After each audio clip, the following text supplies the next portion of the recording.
함께 맞이하는 새 아침, 오늘 함께 보시는 말씀은 이사야서 46장 1절에서 13절 말씀입니다. 우리 한 목소리로 같이 읽어보겠습니다. 벨은 엎드러졌고 느보는 구부러졌도다. 그들의 우상들은 짐승과 가축에게 실렸으니 너희가 떠매고 다니던 그것들이 피곤한 짐승의 무거운 짐이 되었도다. 그들은 구부러졌고 그들은 일제히 엎드러졌으므로 그 짐을 구하여 내지 못하고 자기들도 잡혀갔느니라. 야곱의 집이여, 이스라엘 집에 남은 모든 자여, 내게 들을지어다. 배에서 태어남으로부터 내게 안겼고 태에서 남으로부터 내게 업힌 너희여, 너희가 노년에 이르기까지 내가 그리하겠고 백발이 되기까지 내가 너희를 품을 것이라. 내가 지었은즉 내가 업을 것이요 내가 품고 구하여 내리라. 너희가 나를 누구에게 비기며 누구와 짝하며 누구와 비교하여 서로 같다 하겠느냐. 사람들이 주머니에서 금을 쏟아내며 은을 저울에 달아 도금장이에게 주고 그것으로 신을 만들게 하고 그것에게 엎드려 경배하며 그것을 들어 어깨에 메어다가 그의 처소에 두면 그것이 서 있고 거기에서 능히 움직이지 못하며 그에게 부르짖어도 능히 응답하지 못하며 고난에서 구하여 내지도 못하느니라. 너희 패역한 자들아, 이 일을 기억하고 장부가 되라. 이 일을 마음에 두라. 너희는 옛적 일을 기억하라. 나는 하나님이라. 나 외에 다른 이가 없느니라. 나는 하나님이라. 나 같은 이가 없느니라. 내가 시초부터 종말을 알리며 아직 이루지 아니한 일을 옛적부터 보이고 이르기를 나의 뜻이 설 것이니 내가 나의 모든 기뻐하는 것을 이루리라 하였노라. 내가 동쪽에서 사나운 날짐승을 부르며 먼 나라에서 나의 뜻을 이룰 사람을 부를 것이라. 내가 말하였은즉 반드시 이룰 것이요 계획하였은즉 반드시 시행하리라. 마음이 완악하여 공의에서 멀리 떠난 너희여, 내게 들으라. 내가 나의 공의를 가깝게 할 것인즉 그것이 멀지 아니하나니 나의 구원이 지체하지 아니할 것이라. 내가 나의 영광인 이스라엘을 위하여 구원을 시온에 베풀리라. 하나님께서 자기 백성 삼으신 이스라엘 민족이었죠. 그래서 하나님을 신뢰하며 그분의 인도를 따라서 이 땅 가운데서 살아나가야 될 그들이 하나님 앞에 불신앙과 나아가서 우상숭배의 죄를 범하는 일이 있었어요. 결국 하나님께서는 진노하셨고 그에 대한 심판으로서 이방 강대국이었던 바벨론에게 침략을 당하게 하심으로써 그들을 심판하세요. 그리고 그로 인해서 결국 그들은 나라도 잃어버리고 가정도 잃어버리고 하나님께서 그들에게 주신 성전까지도 잃어버리고 말게 되는데요. 그러나 그런 중에도 우리 하나님은 그들을 포기하지 않으셨다는 거예요. 정하신 때가 이르게 되자 그들을 향한 구원의 계획을 하나님은 실행하셨습니다. 먼저 이스라엘이 해방되기 위해서 반드시 필요한 것은 뭘까요? 바로 그들을 침략해서 그들을 포로 삼은 바벨론이 멸망하게 되는 일이죠. 그러나 그 시대에 가장 강력한 나라인 바벨론이었고 그 바벨론이 무너진다? 이것은 그 어느 곳에서도 예상이 불가능한 일이었어요. 하지만 놀랍게도 우리 하나님께서는 그 일을 하셨다는 거죠. 지난 시간에 우리가 함께 살펴봤던 것처럼 바사 제국, 즉 페르시아 제국의 고레스 왕을 통해서 이 일을 친히 하셨어요.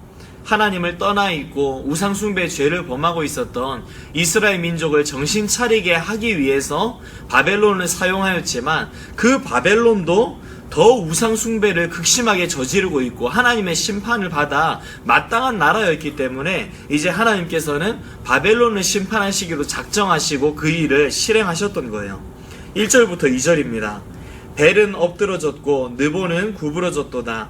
그들의 우상들은 짐승과 가축에게 실렸으니 너희가 떠매고 다니던 그것들이 피곤한 짐승의 무거운 짐이 되었도다. 그들은 구부러졌고 그들은 일제히 엎드러졌으므로 그 짐을 구하여 내지 못하고 자기들도 잡혀갔느니라.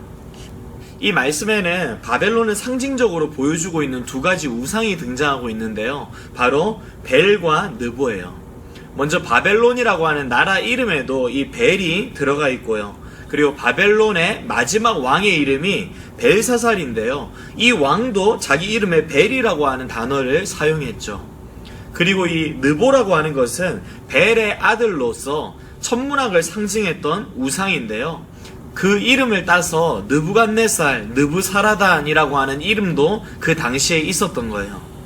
즉 바벨론에는 우상의 이름을 국명에 그리고 왕명에 사용할 정도였고, 이것은 그만큼 우상이라고 하는 것이 나라의 권력에 아주 깊숙이 들어와 있었음을 상징한다고 봐야 할 거예요.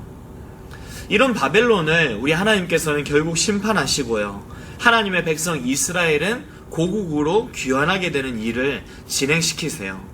1절 말씀을 보면 소나 말이 이끄는 술에 실려서 성 안을 화려하게 행진했던 그 우상들이 이제는 쓰러지고 고꾸라져 버리는 거예요. 그리고 2절에 보는 것처럼 그들은 짐 속에서 빠져나오지 못하고 그대로 짐에 실린 채로 어찌하지 못하는 그 상태로 끌려가고 있고요. 여기서 우상이 쓰러졌다는 것은 그들의 정신적인 기초가 무너졌다는 거예요.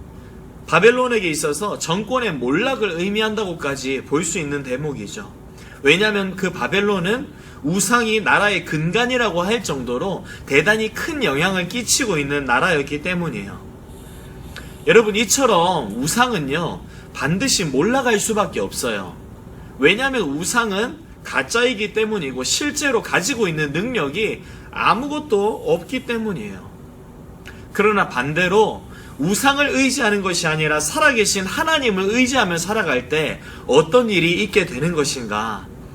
망하는 것 같다가도 결국은 흥하는 일이 있게 되고요, 죽는 것 같다가도 결국은 살아나고 일어나게 되는 이 놀라운 일이 있다는 겁니다. 3절부터 5절을 보게 되면 이러한 놀라운 회복의 역사가 이스라엘 가운데 주어졌음을 알게 되는데, 야곱의 집이여 이스라엘 집에 남은 모든 자여 내게 들을지어다. 배에서 태어남으로부터 내게 안겼고 태에서 남으로부터 내게 업힌 너희여, 너희가 노년에 이르기까지 내가 그리하겠고 백발이 되기까지 내가 너희를 품을 것이라. 내가 지었은즉 내가 업을 것이요 내가 품고 구하여 내리라. 너희가 나를 누구에게 비기며 누구와 짝하며 누구와 비교하여 서로 같다 하겠느냐. 여기 3절에 보면 우리 하나님께서 이스라엘 백성들을 돌보시되 마치 어린아이를 어머니가 돌보는 것처럼 그들을 돌보셨다고 말씀하고 있죠. 우리는 흔히 하나님에 대해서 떠올릴 때 부성을 쉽게 떠올려요. 특별히 누가복음 15장 말씀에 보면 집 나간 아들을 기다리고 있는 아버지의 모습이 예수님께서 알려주신 그 탕자의 비유 가운데 잘 등장하고 있는데요. 그런데 성경은 이러한 우리 하나님에 대해서 부성으로만 표현하지 않고 모성으로도 접근하고 있어요. 하나님의 형상을 따라서 남자와 여자가 창조되었다는 것 우리가 잘 알고 있죠. 그런 점에서 하나님 안에는 부성도 있고 또한 모성도 있다, 충분히 우리는 그렇게 접근할 수 있겠는데, 이 하나님은 태에서부터 우리를 사랑하셨던 분이세요. 그리고 우리를 사랑하시되 정말 어머니가 자식을 자신의 자식이기 때문에 특별히 편애할 수밖에 없는 것처럼 우리를 그 정도로 사랑하시고 편애하시는 분이세요. 게다가 늙을 때까지, 백발이 될 때까지 우리 인생을 보호하시고 지켜주시고 우리 편이 되어주시는 분이 바로 하나님이시다 알려주고 있습니다. 이런 하나님의 모성을 잘 보여주는 말씀이 이사야 49장 15절 말씀이에요. 한번 읽어보겠습니다.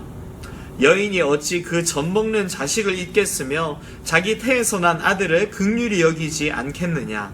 그들은 혹시 잊을지라도 나는 너를 잊지 아니할 것이라. 우리 하나님의 사랑에 대해서 어머니의 모성에 빗대어서 지금 말씀하고 있죠.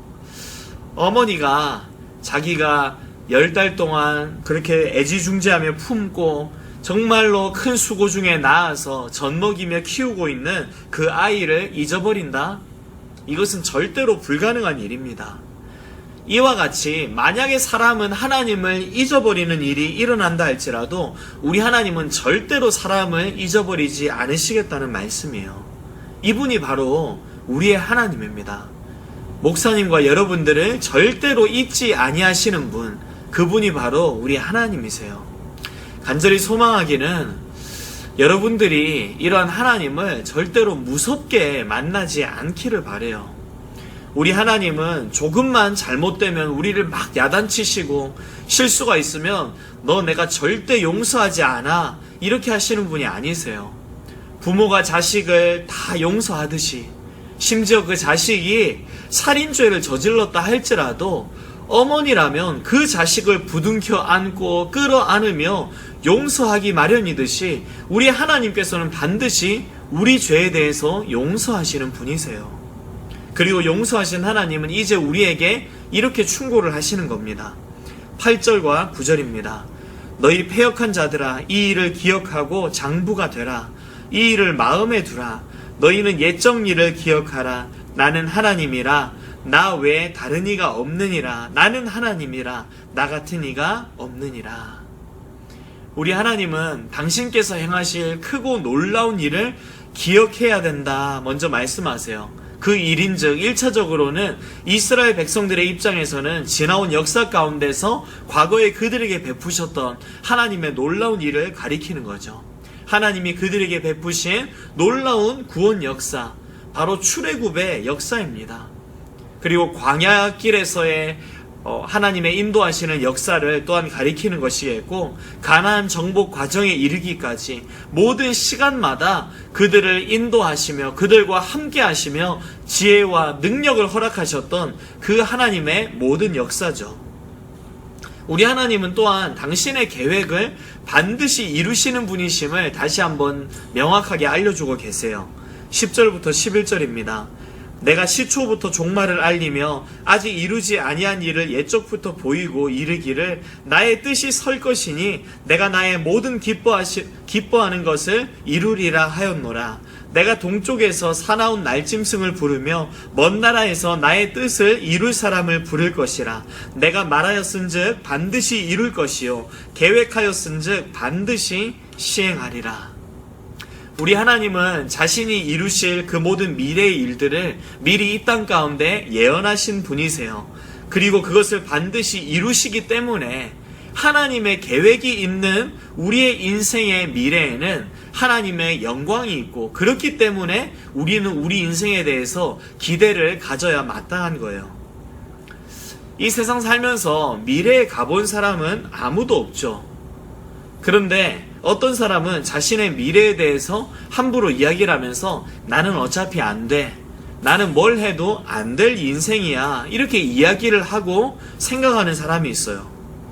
자기 스스로 안 되기로 결정을 했다고 봐야 될 사람인데, 하나님께서는 분명 그 인생을 향한 놀라운 뜻과 계획을 갖고 계셔서 그 인생이 하나님께로 돌아와서 그 하나님의 놀라운 은혜의 날들을 경험할 수 있기를 바라고 계세요.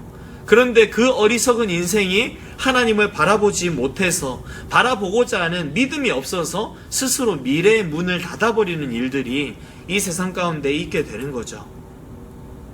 사람이 결혼을 해서 아이를 낳고 키우게 되면 그 아이를 향한 꿈이 생기게 돼요. 그리고 부모된 입장에서는 그 아이가 그 꿈을 이룰 수 있도록 돕기를 원하죠. 이건 너무나도 당연한 겁니다. 하물며 우리 하나님께서 자신의 외아들 예수님을 대가로 지불하시면서까지 우리를 얻으신 그 하나님이신데, 그 하나님께서 우리를 향해서는 꿈이 없으실까요?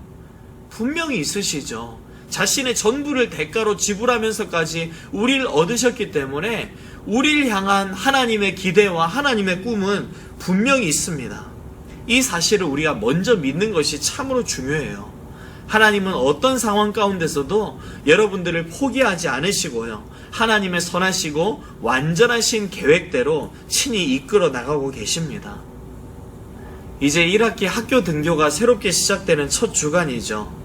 하나님의 은혜 가운데 코로나가 진정 국면에 들어서게 되었는데, 안타깝게 며칠 전에 있었던 이태원 그 클럽 사건 때문에 다시 확진자가 좀 늘고 있는 추세가 되어서 여러모로 걱정이 되기도 해요. 아무튼 등교가 이제 시작되게 되었어요. 등교를 시작하게 되면서 지난 2달간의 시간을 우리가 되돌아볼 때 마음 가운데 후회가 되고, 어쨌든 완벽하지 않기 때문에 왜 내가 그 2달여의 시간들을 이렇게 보냈을까 하는 마음들이 여러분들에게 분명히 들 수 있어요. 그러나 여러분 명심하세요. 우리 하나님께서는 이 땅을 살아가고 있는 자기 백성들을 향한 당신의 구원 계획을 갖고 계시고, 그 계획을 계속적으로 성취해 나가고 계시는 분이시라는 거예요. 여러분들을 향해서도 마찬가지입니다. 왜 하필 2020년에 내가 고3일 때, 내가 고2일 때, 내가 고1일 때 이 코로나가 터져서 내 고등학교 생활이, 나의 앞으로의 진로가 이렇게 골치 아프게 되었나 생각하는 것이 아니라 이 상황에도 여전히 하나님의 백성된 나를, 나의 환경을, 나의 발걸음을 간섭하시며 인도해 나가고 계시는 그 하나님이시다. 그 하나님은 못하시는 것이 없으시고, 그리고 못하시는 것 없으신 그 하나님께서 내 인생에 갖고 계신 그 계획은 너무나도 선하신 계획이다. 이 한 가지 사실을 확신하면서 그 하나님을 다시금 온전히 신뢰할 수 있는 우리 모두가 되기를 간절히 소망합니다. God bless you.